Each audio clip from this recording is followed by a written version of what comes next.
A las 12 del mediodía del 20 de julio de 1944, el coronel Klaus von Stauffenberg entra en el complejo de oficinas del mariscal de campo Keitel en la Volkschanze, el cuartel general del Führer para el Frente Oriental, situado al este de Prusia.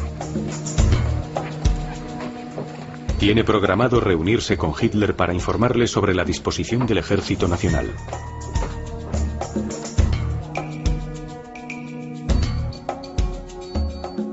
Keitel comunica a los oficiales que la sesión informativa no tendrá lugar en el búnker, como es habitual, sino en una sala de conferencias cercana, Lagebarak, los barracones de situación.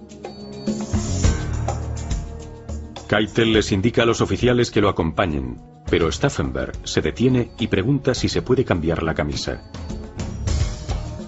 El ayudante de Keitel, John von Freyen, lo conduce a un dormitorio cercano. Mientras Stauffenberg está dentro, suena el teléfono. Es el general Feldgiebel, jefe de comunicaciones. Stauffenberg dice que le devolverá la llamada lo antes posible. Keitel se impacienta. Stauffenberg sale por fin, y los oficiales continúan el camino hacia la sala de conferencias, situada al otro lado de la zona de seguridad interna. A las 12:35, Stauffenberg entra en la sala de conferencias. Exactamente 7 minutos después, sucede lo inesperado. Así comienza uno de los capítulos más asombrosos de la historia de la Segunda Guerra Mundial. Un intento de asesinato del Führer por un grupo de altos mandos del ejército en el apogeo del poder militar alemán. Este es el testimonio histórico nunca antes contado de la Operación Valquiria.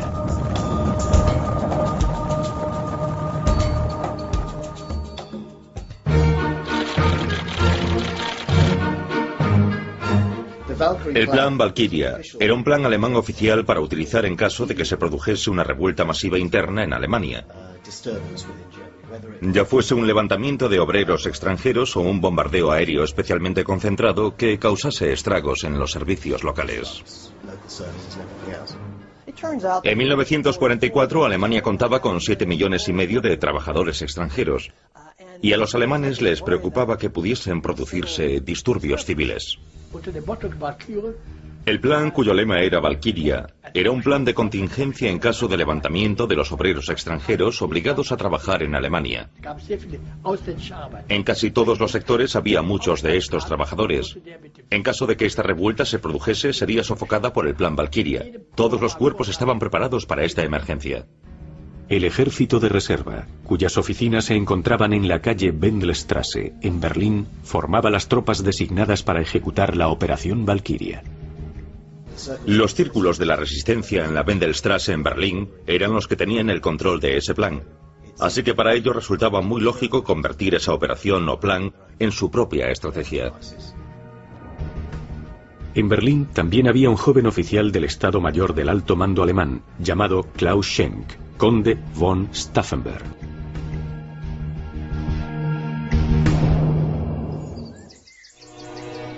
La familia von Stauffenberg era una de las más aristocráticas, antiguas y distinguidas del sur de Alemania. Tanto el padre de Klaus, Alfred, como su madre, Caroline, eran aristócratas de alto rango. Caroline ya le había dado a su marido 2 hijos, los gemelos Berthold y Alexander. En noviembre de 1907, cuando estaba embarazada de 8 meses de su siguiente hijo, decidió viajar al castillo de Stauffenberg en Gittingen. Su madre decidió visitar a su suegra. Y fue entonces cuando nacieron Klaus y su hermano Konrad. Eran gemelos, igual que sus primeros hijos. Konrad murió poco después de nacer, pero Klaus sobrevivió. Durante los 10 años siguientes, los 3 hijos de la pareja se criaron con todas las comodidades y privilegios de la nobleza alemana, en la época del Kaiser Guillermo II. La casa de Lautlingen, situada a unos 80 kilómetros al sur de Stuttgart, fue el lugar donde Klaus creció y luego vivió con su familia. En 1914 estalló el conflicto y Alemania le declaró la guerra a Francia y a Rusia. Caroline les llevaba té a los soldados que pasaban por la estación de tren local y durante el verano animó a sus hijos a que ayudasen a las mujeres del pueblo con la cosecha, ya que ahora no contaban con la ayuda de sus hombres. En su tiempo libre, Klaus leía y aprendía a tocar el violonchelo, para que junto con sus hermanos pudiesen interpretar en trío sonatas de Mozart y Haydn. Un día se enteraron de que Alemania había perdido un armisticio. Klaus rompió a llorar. Por supuesto, aún era un niño cuando aquella guerra terminó con la derrota de Alemania, en lo que fue visto por mucha gente, incluida la familia de Stauffenberg, como la humillación nacional del Tratado de Versalles en 1919. Alemania estaba en un estado de sitio, mientras distintos grupos, ya fuesen comunistas o de derechas, se disputaban el poder.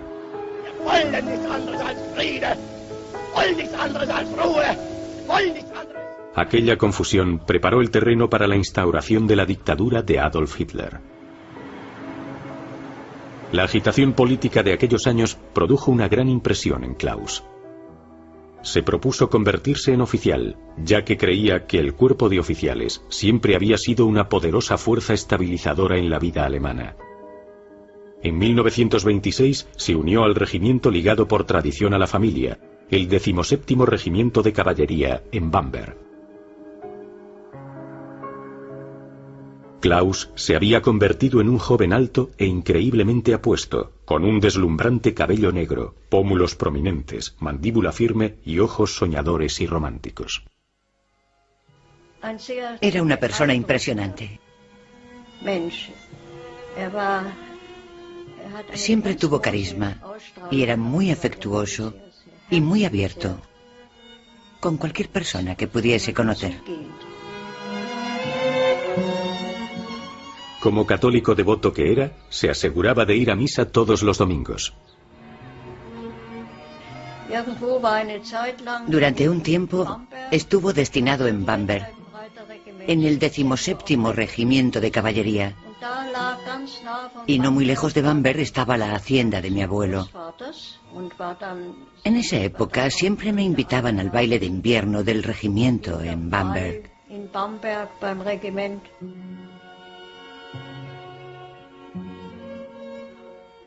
Un día conoció a una preciosa joven de 16 años, de nombre Nina, que asistía a un internado femenino de la zona.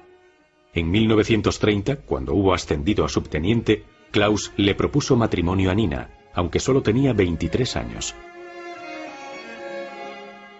El 26 de septiembre de 1933, 8 meses después de que Hitler se alzase como canciller, Nina y Klaus contrajeron matrimonio en la iglesia de St. James en Bamberg. Klaus se casó de uniforme y con el casco de acero. Casarse es un acto de servicio, le explicó a Nina. En 1936, Klaus se presentó a los exámenes para ingresar en la prestigiosa Academia de la Guerra de Berlín. Berthold von Stauffenberg también se había mudado a Berlín con su nueva mujer, Mika. Su primo, el conde César von Hoffacker, también vivía en Berlín, en la calle Kaiser Wilhelmstrasse. Mi padre era primo directo del conde Klaus von Stauffenberg. Mi abuela y la madre de Klaus eran hermanas, por lo que había una relación muy cercana. Y creo que eso, definitivamente, tuvo algo que ver con el hecho de que mi padre acabase en la resistencia.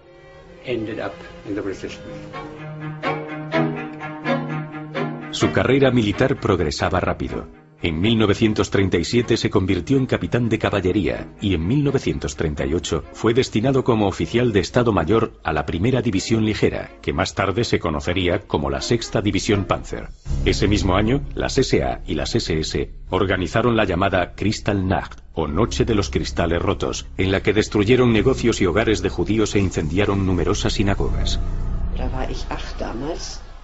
En esa época yo tenía 8 años. Irrumpieron en los hogares judíos y arrojaron todas sus pertenencias a la calle. Quemaron y saquearon todo. Stauffenberg había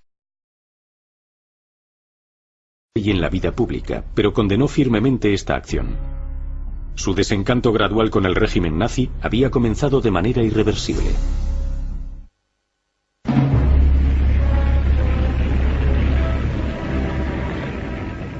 Stauffenberg servía como intendente de la primera división ligera cuando Hitler decidió invadir Polonia en septiembre de 1939. Cuando en noviembre de 1939 intentaron convencerlo para ayudar a derrocar a Hitler, él respondió: "Todavía no estoy preparado". ¿Qué significaba aquello? Entonces era capitán del Estado Mayor. ¿Cuántas oportunidades de oponerse a un dictador y comandante en jefe se le presentan a un capitán? Los ideales de Stauffenberg le decían que el ejército estaba allí para defender y respaldar a Alemania, y por lo tanto era un miembro muy leal del ejército que invadió Polonia en 1939. Ahora Alemania estaba en guerra. Este era el régimen que gobernaba Alemania, y yo creo que él pensaba que hasta cierto punto Alemania se había visto obligada a entrar en guerra, que no había sido solo cuestión de la excéntrica política exterior de Hitler.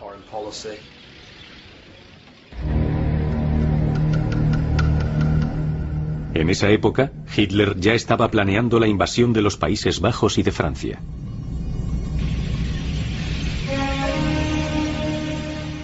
El 10 de mayo, Stauffenberg estaba con la 6ª División Panzer cuando sus tanques entraron en Luxemburgo y Bélgica, encabezando así las 6 divisiones acorazadas que cruzaron el río Mosa y atravesaron Francia.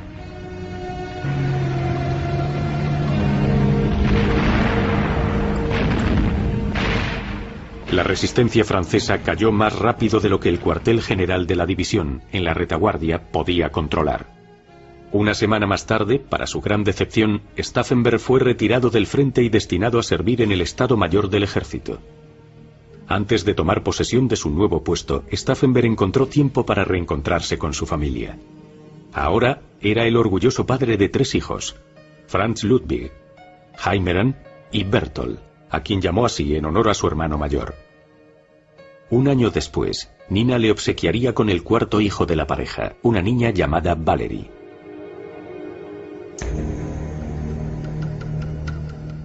Desde su posición en el Estado Mayor del Ejército, Stauffenberg fue testigo de la invasión de la Unión Soviética. Pero no fue hasta más tarde, en 1941, cuando los asesinatos sistemáticos de judíos y gitanos por parte de las SS llegaron hasta los niveles más altos de la Wehrmacht. A mí me habían herido fuera de Moscú, y como no estaba listo para cumplir mi deber, empecé a trabajar para el mariscal de campo von Kluge. Entonces llegó una nota de la retaguardia de las SS. 5 gitanos habían recibido un tratamiento especial. Así que von Kluge preguntó: ¿qué significa eso? Bueno, les hemos pegado un tiro. ¿Cómo? ¿Tras un consejo de guerra? No, hemos matado a todos los gitanos y a los judíos. Esa fue la primera vez que lo oí de boca de un alto oficial de las SS. Me quedé horrorizado. Durante los primeros días de la campaña rusa, el Holocausto ya había empezado, y tenía toda la pinta de convertirse en algo realmente brutal. No se trataba de los supuestos asesinatos que ocurrieron luego en cámaras de gas en Auschwitz y todo eso. Esto era algo realmente cruel, civiles en fila los que disparaban y arrojaban dentro de los fosos. Lo que estaba ocurriendo era algo terrible. Y los informes de cada una de esas atrocidades, obviamente, recorrían las líneas militares. Por ejemplo, si nos fijamos en el número de judíos exterminados durante el Holocausto, con diferencia la mayor parte de ellos proceden de la antigua Unión Soviética, Bielorrusia, Ucrania y lugares como esos.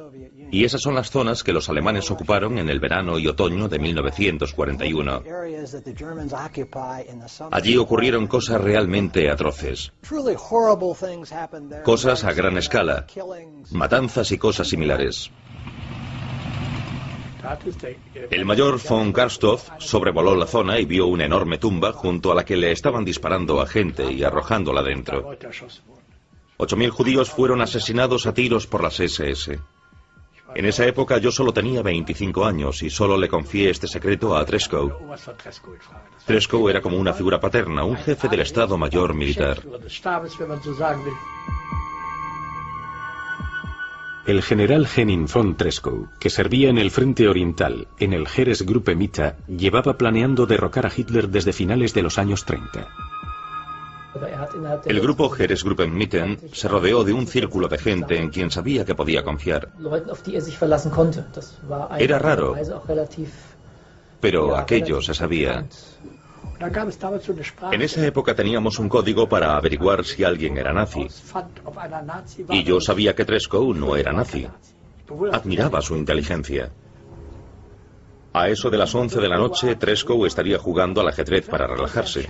Y entonces era cuando hablábamos de cómo llevar a cabo el asesinato. En ese momento ya no era una cuestión de por qué hacerlo, sino simplemente de cómo hacerlo. Von Treschow entendía que la Wehrmacht del Frente Oriental tenía una oportunidad única para gestar una conspiración, dada su independencia de los SD, la Gestapo y las SS.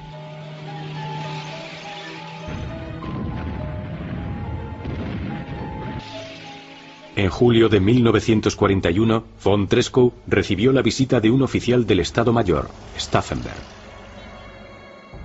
El joven militar estaba de acuerdo con Treschow en que Hitler era un peligro, pero todavía no estaba preparado para unirse a la conspiración.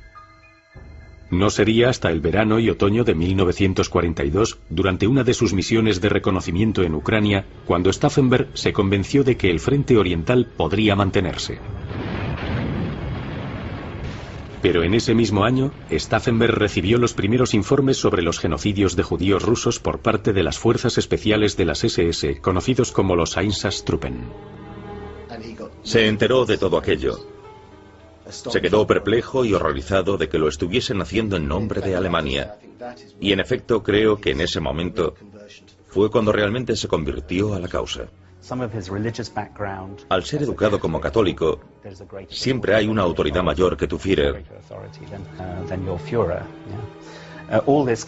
Entonces ocurrió todo aquello y pasó de ser un leal miembro del cuerpo de oficiales a convertirse en un rebelde. Puso en marcha una campaña individual para convencer a los comandantes del Frente Oriental de que intentasen enfrentarse a Hitler y arrebatarle el poder. Ese invierno de 1942, el ejército alemán se detuvo ante las puertas de Stalingrado. Aun cuando el sexto ejército, a las órdenes del general von Paulus, se enfrentaba a una derrota, Hitler se negó a autorizar la retirada.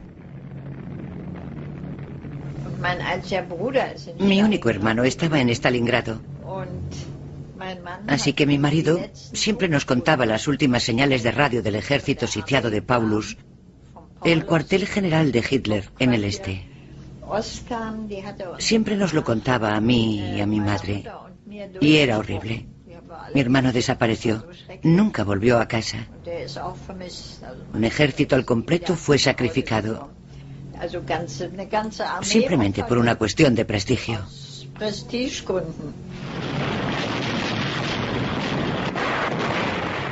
Stauffenberg ahora estaba convencido de que Hitler tenía que ser derrocado. Era tan elocuente en sus críticas que el resto de sus compañeros empezaron a preocuparse. Así que decidieron enviarlo lejos, a la 10ª División Panzer, en Túnez.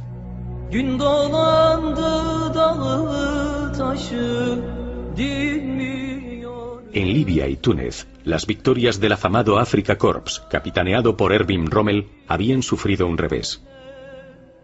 Los estadounidenses habían llegado al norte de África durante la Operación Torch.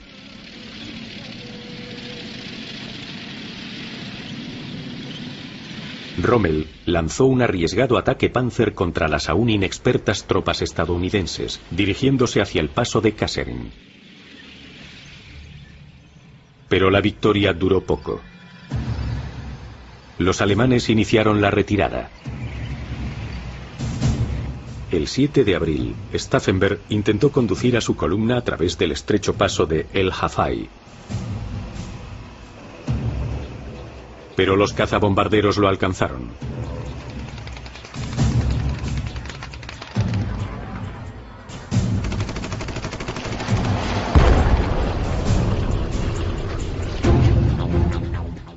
Stauffenberg resultó gravemente herido. Fue trasladado a un hospital de campo en Sfax, donde perdió la mano derecha, 2 dedos de la izquierda y el ojo izquierdo.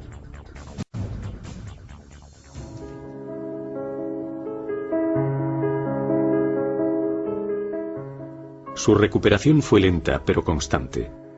El 5 de julio volvió a Lautlingen para una convalecencia de un mes.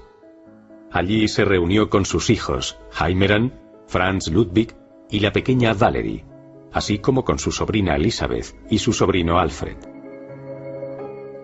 Por esa época, el puesto de jefe del Estado Mayor del Ejército en la Oficina General del Ejército en la Wendelstraße, Berlín, había quedado vacante.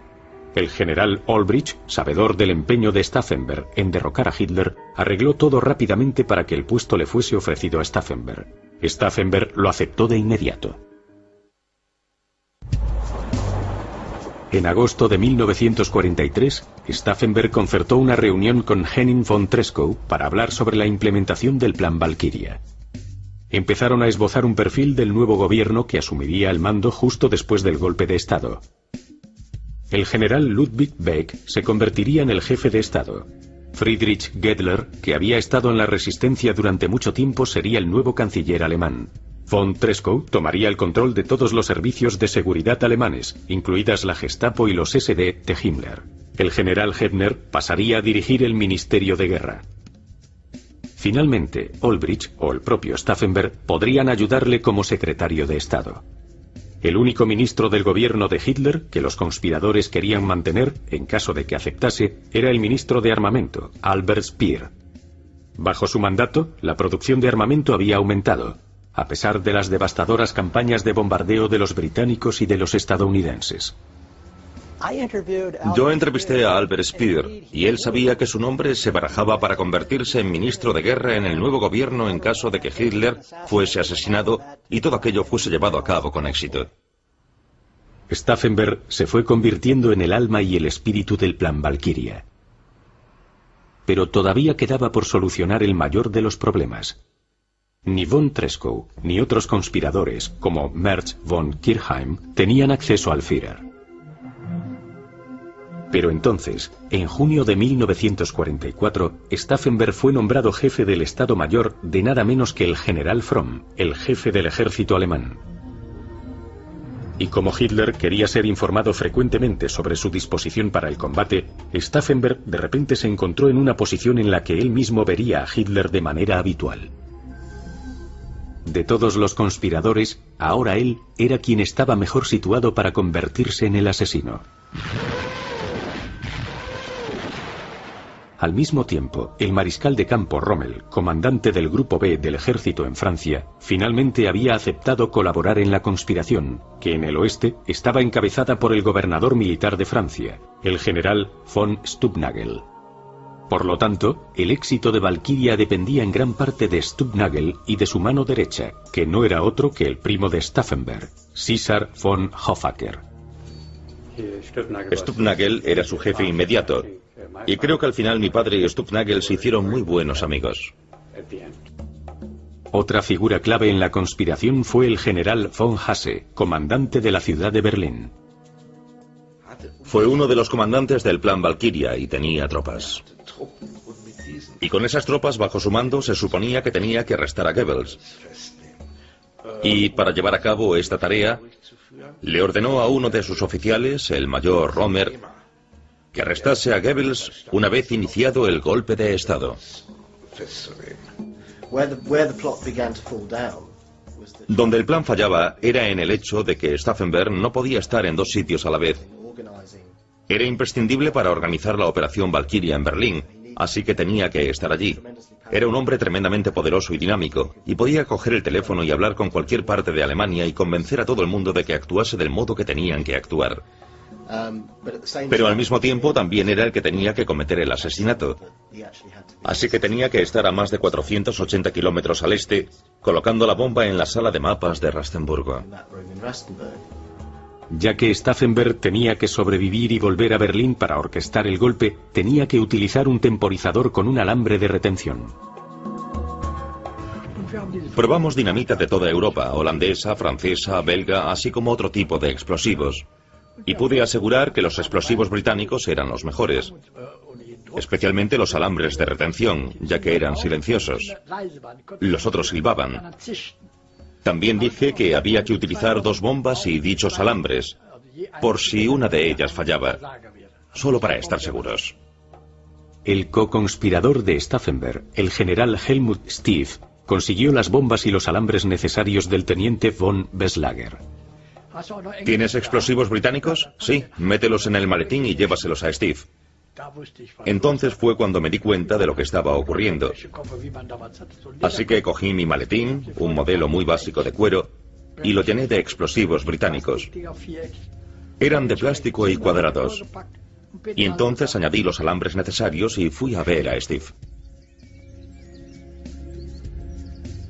El objetivo primordial del Valkyria era acabar con la cúpula alemana. Los mariscales de campo von Kluge y Rommel insistían en que no solo con Hitler. Himmler, jefe de las SS, y a Hermann Göring, jefe de la Luftwaffe, y al que Hitler había nombrado sucesor, también deberían ser eliminados. El problema era que estos 3 hombres rara vez se reunían en la misma conferencia. El 11 de julio, Stauffenberg viajó a Berghof con Steve. Estaban preparados para hacer detonar la bomba. Pero ni Himmler ni Göring estaban presentes. Steve decidió abortar la operación. 3 días más tarde, Hitler trasladó su cuartel general de Berghof a la Volkschanze.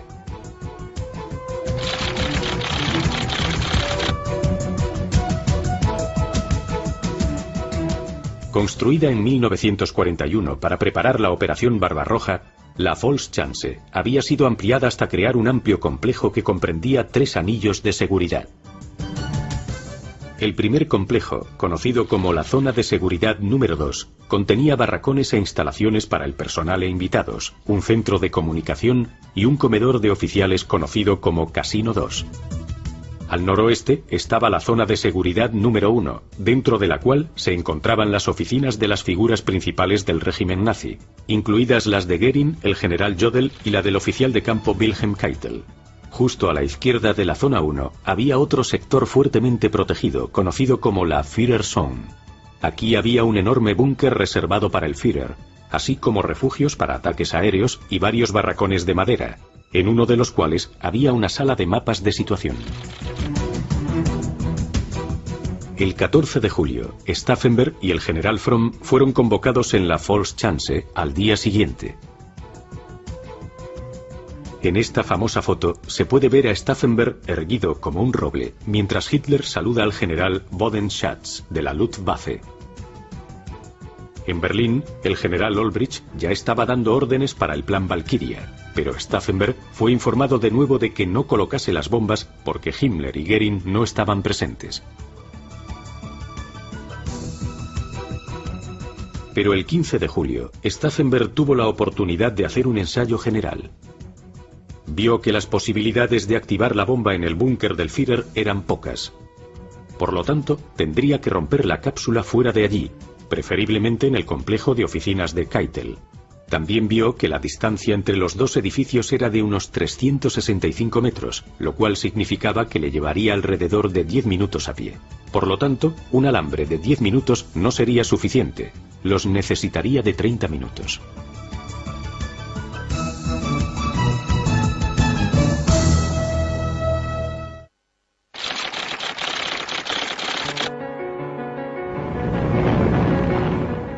En la mañana del 20 de julio de 1944, el Heinkel 111 que transportaba a Stauffenberg y a von Haaften llega a Rastenburgo, el pequeño aeropuerto que presta servicio a la Volkschanze.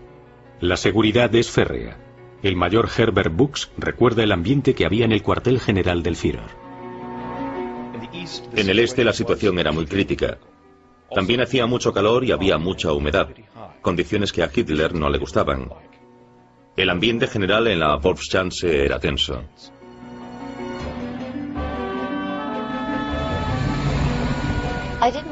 No sabía que mi marido intentaría cometer el asesinato. Me dijo que en caso de que fracasase no debería serle leal. Lo más importante era que uno de nosotros sobreviviese para cuidar de los niños.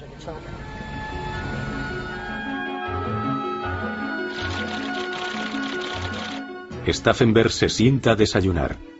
Lo acompaña el capitán von Müllendorf, el ayudante del comandante de la Volkschanze.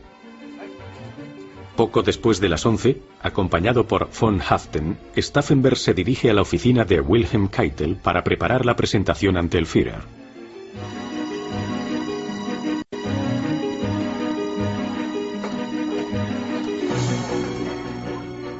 Allí, Stauffenberg recibe una noticia inquietante.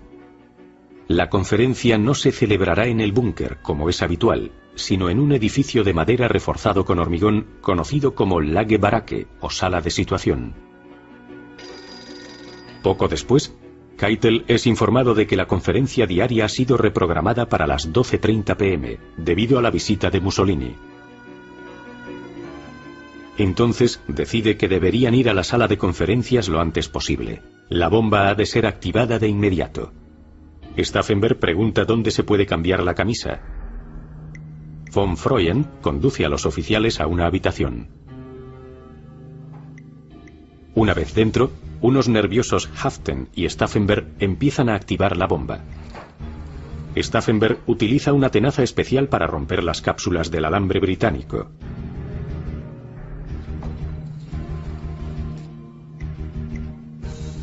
Luego, Haften lo inserta en la bomba. En ese momento, Voss intenta abrir la puerta para decirle a Stauffenberg que lo llaman por teléfono. Von Haften acaba de terminar de activar la primera bomba, pero no ha podido activar la segunda. Keitel se impacienta y le dice a Stauffenberg que se dé prisa. Se han quedado sin tiempo. Una sola bomba deberá ser suficiente.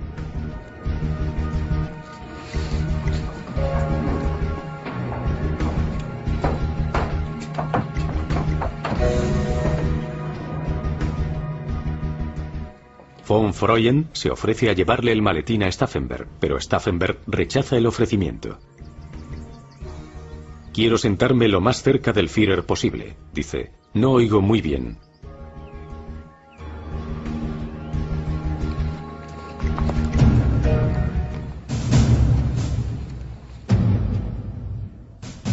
Cuando llegan a la sala de conferencias, Hitler está escuchando el informe del general Adolf Heusinger, amigo de Treschow, y el único general en la sala que está al corriente de que se está urdiendo un plan para matar a Hitler. A la derecha de Heusinger está el coronel Heinz Brandt, el general Rudolf Schmund, ayudante jefe, el coronel Heinrich Bormann, de la Wehrmacht, y el taquígrafo Berger, así como otros oficiales. A la izquierda de Hitler está el general Alfred Jodl, jefe de operaciones.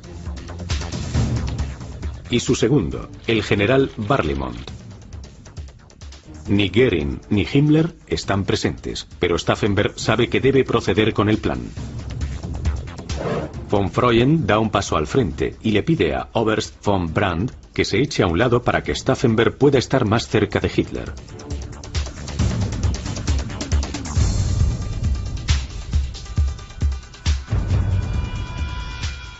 Con la bomba ya colocada, Stauffenberg le dice a von Freuen que tiene que hacer una llamada y se va. Por desgracia, Brandt vuelve a su posición anterior. Una vez fuera del edificio, Stauffenberg se apresura a salir de la zona del Führer y se dirige al edificio de los ayudantes, donde sabe que lo está esperando el general Feldgiebel. En la sala de conferencias, la presentación de Heusinger continúa.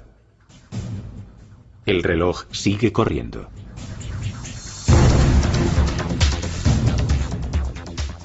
Cristales y astillas de madera salieron volando por los aires. La gran mesa en la que estaban extendidos todos los mapas de situación se vino abajo. Después de unos segundos de silencio escuché una voz que decía: ¿Dónde está el Führer?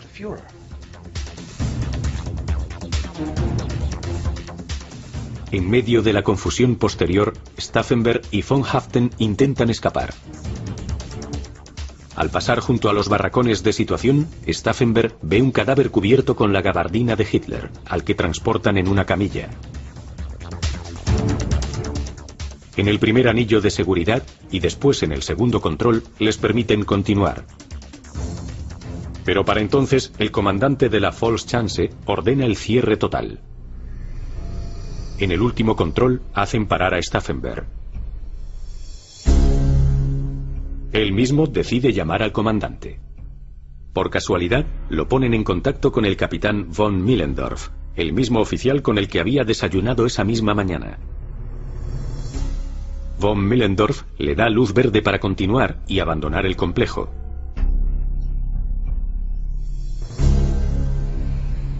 De camino al aeropuerto, von Haften abre su maletín y arroja la segunda bomba al bosque. Su Heinkel despega a la 1:15 p.m. Pero debido a fuertes rachas de viento, Stauffenberg y von Haften no llegarán a Wendelstraße hasta las 4:30 de la tarde.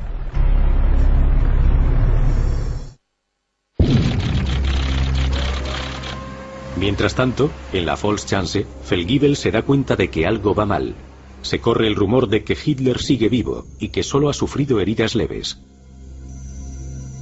Aunque existe un corte de comunicaciones, a la Wendelstraße llega la noticia de que el complot puede haber fracasado. El general Olbricht decide esperar para lanzar el plan Valkyria hasta que Stauffenberg pueda informarle en persona. Cuando Stauffenberg aterriza en Berlín, ve que no se ha hecho nada. Se habían malgastado unas horas valiosísimas durante las cuales los conspiradores todavía contaban con el factor sorpresa. El general Fromm, comandante del ejército alemán, se niega en redondo a activar el plan Valkyria. Dice que acaba de hablar con Keitel y que le ha dicho que el Führer sigue vivo.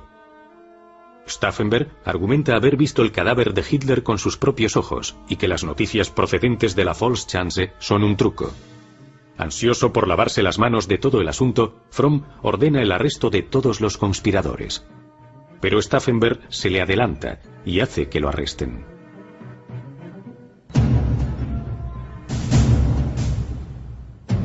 Junto con Olbricht y Merz von Kirchheim, Stauffenberg empieza a emitir frenéticamente órdenes por telex a las distintas unidades del ejército, apremiándolos a situarse en las posiciones que les habían sido asignadas.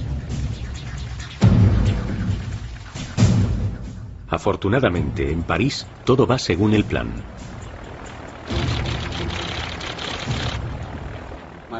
Mi padre siguió adelante y arrestó a la gente más importante de las SS y la Gestapo en París. Luego tenían un problema que solucionar, ya que el mariscal de campo Kluge, el jefe militar en Francia, estaba al corriente de la resistencia, pero todavía no había decidido por completo si se uniría a ella. Y ahí viene la famosa frase de Kluge que se cita tan a menudo: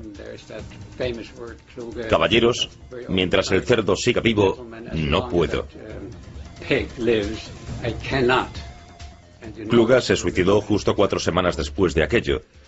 Así que mi padre y Studenager volvieron a París y tuvieron que abrir las puertas de la cárcel.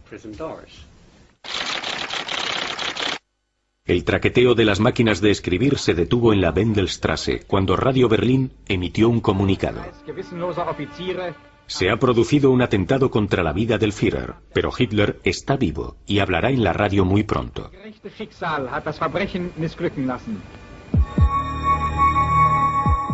¿Por qué fracasó el complot?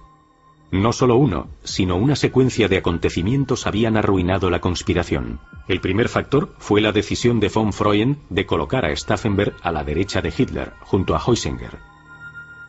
Más tarde, cuando Brandt golpeó con el pie el maletín, lo movió hacia la derecha de la pata de madera, que protegió a Hitler en el momento de la explosión. Si Stauffenberg se hubiese colocado a la izquierda de Hitler, es posible que la explosión hubiese herido a Hitler de más gravedad, posiblemente de muerte. De hecho, todos los oficiales que murieron en la explosión estaban situados a la derecha del maletín bomba, sin la protección de ninguna de las patas de madera. El segundo problema fue la llamada de teléfono de Feldgiebel, agravada por la impaciencia de Keitel, que evitó que los conspiradores activasen la segunda bomba. Si Stauffenberg hubiese podido colocar ambas bombas en la sala de conferencias, las probabilidades de que Hitler resultase muerto habrían sido mucho mayores. pero el factor más importante fue la decisión de trasladar la reunión del búnker a la sala de conferencias de madera. Si la bomba hubiese explotado en las paredes de hormigón del búnker, la explosión habría sido contenida y todos aquellos que estuviesen presentes en la sala habrían muerto.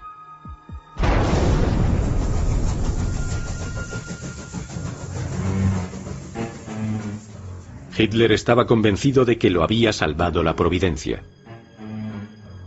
Saludándolo con la mano izquierda, ya que se había lesionado el brazo derecho en la explosión, recibió con orgullo a su invitado, el exdictador italiano Benito Mussolini. Mientras Hitler le mostraba a Mussolini los restos de las barracas, le decía: «Ya ve, no ha quedado nada en pie y aún así yo he salido sin un solo rasguño». En realidad se había herido el hombro, así que colocó la mano derecha entre los botones de su túnica como Napoleón. Hasta entonces todo el mundo estaba convencido de que había sido alguno de los obreros que trabajaba en las barracas. Pero la repentina desaparición de Stauffenberg les hizo ver las cosas de una manera totalmente diferente. Esa noche, Hitler supo que un grupo de oficiales habían sido los responsables.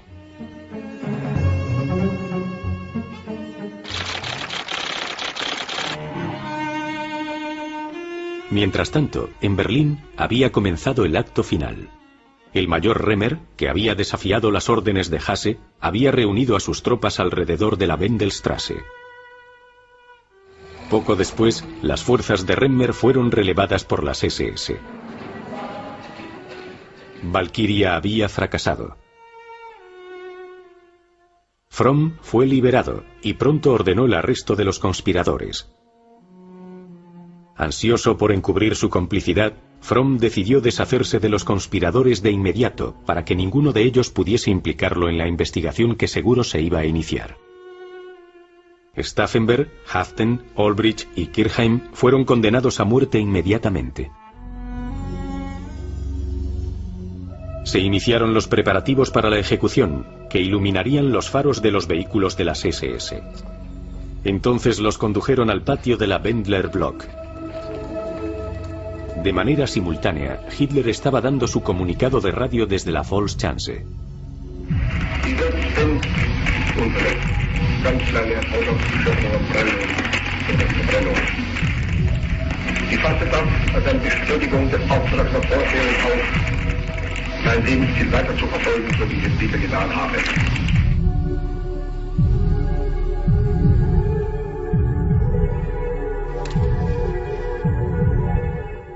¡Larga vida a nuestra sagrada Alemania!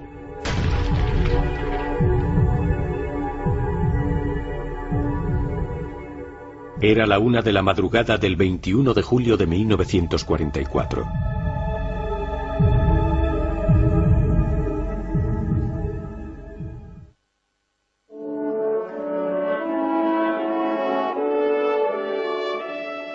Al final, el destino había sido piadoso con Klaus von Stauffenberg. Muchos otros oficiales de alto rango no tuvieron tanta suerte. El atentado convenció a Hitler de que no podía confiar en la cúpula de la Wehrmacht. Hizo una purga en el cuerpo de oficiales y utilizó el shock del ataque para reunir en el Reichstag a todos los miembros supervivientes de la antigua oposición. Al mismo tiempo, aquellos oficiales que habían resultado heridos o muertos por la bomba eran aclamados como héroes. Hitler acudió personalmente al hospital de Rastenburgo para presentarles sus respetos a los oficiales heridos en la explosión.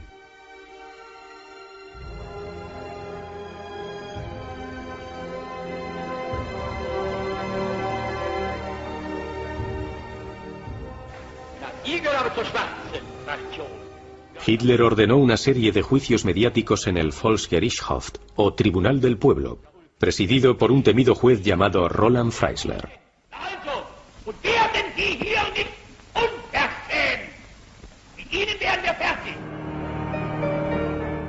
Incluso oficiales de alto rango, como el mariscal de campo von Witzleben, fueron obligados a vestirse con ropa andrajosa y nada favorecedora para despojarlos así de su antigua dignidad.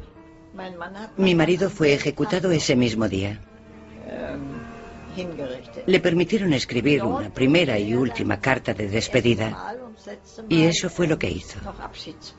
Luego escribió una segunda carta porque decía que todavía le quedaban 5 minutos. Y no sé si te llegará la primera carta, decía. Por eso te escribo por última vez. Las palabras de esa carta, escritas 5 minutos antes de morir, son realmente emotivas.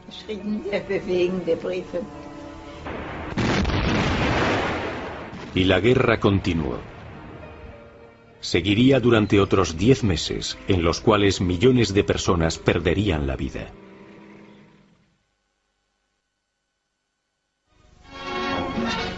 Brussels is free, liberated from German bondage for the second time in 26 years. Y apareció un hombre en motocicleta gritando: ¡Sacad las banderas! ¡Sacad las banderas! ¡Vienen los británicos!